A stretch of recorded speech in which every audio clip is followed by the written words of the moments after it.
Government தர இலவசங்களில் எதெல்லாம் நல்லது, எதெல்லாம் கெட்டது அப்படிங்கிறத ஃபர்ஸ்ட் பார்க்கலாம். கவர்மெண்ட் தர எல்லா இலவசங்களுமே நான் தப்பு அப்படின்னு நான் சொல்ல வரல. அதில் சில விஷயங்கள் நல்ல விஷயங்களாகவும் இருக்குது. எக்ஸாம்பிளுக்கு, ஸ்கூல் பசங்களுக்கு கவர்மெண்ட் நிறைய விஷயங்களை ஃப்ரீயாக கொடுத்தாங்க. முன்னாடியெல்லாம் சைல்ட் லேபராக நிறைய பசங்க வேலை பார்த்துட்டு இருந்தாங்க.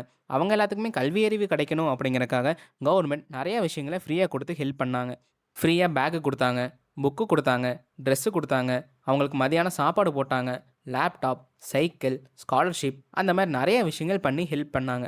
இந்த மாதிரி விஷயங்களுக்கு கவர்மெண்ட் ஃப்ரீயாக கொடுக்கறது தப்பே கிடையாது. ஏன்னா இவங்கெல்லாம் நல்லா படித்து நல்லா வேலைக்கு போய் நல்லா சம்பாதிச்சாங்க அப்படின்னா கவர்மெண்ட்க்கு நிறையவே டேக்ஸ் ரெவன்யூ வரும். அந்த காசை வச்சு கவர்மெண்ட் மக்களுக்கு நல்ல விஷயங்கள் நிறையா பண்ணலாம். அதனால் இந்த மாதிரி ஸ்கீம் எல்லாமே கவர்மெண்ட்க்கும் லாபம், மக்களுக்கும் லாபம். இது போக மெடிக்கலுக்கு நிறையாவே சப்போர்ட் பண்ணுறாங்க, ஸ்கில் டெவலப்மெண்ட்டுக்கு நிறைய சப்போர்ட் பண்ணுறாங்க.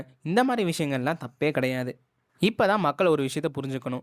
ஒரு கவர்மெண்ட் ஒரு விஷயத்தை ஃப்ரீயாக கொடுக்குறாங்க அப்படின்னா அதனால கவர்மெண்ட்டுக்கு ஃப்யூச்சரில் வேல்யூ இருக்குது அப்படிங்கும்போது அந்த ஃப்ரீபீஸ் எல்லாமே தப்பே கிடையாது. ஆனால் இன்றைக்கி ஒரு விஷயத்தை ஃப்ரீயாக கொடுக்குறாங்க, அதனால் கவர்மெண்ட்டுக்கு லாங் டர்மாக எந்த வேல்யூமே கிடையாது அப்படிங்கிற எல்லா விஷயமுமே இங்கே தப்பு தான். ஃப்ரீயாக காசு கொடுக்குறேன், ஃப்ரிட்ஜு கொடுக்குறேன், கோல்டு கொடுக்குறேன், கூப்பன் கொடுக்குறேன், இந்த மாதிரியான எல்லா விஷயங்களுமே தப்பு தான். இந்த டாப்பிக்கை பற்றி நீங்கள் இன்னும் தெரிஞ்சுக்கணும்னு நினச்சிங்கன்னா கம்ப்ளீட் வீடியோ நம்ம சேனலில் இருக்குது, செக் பண்ணி பாருங்கள்.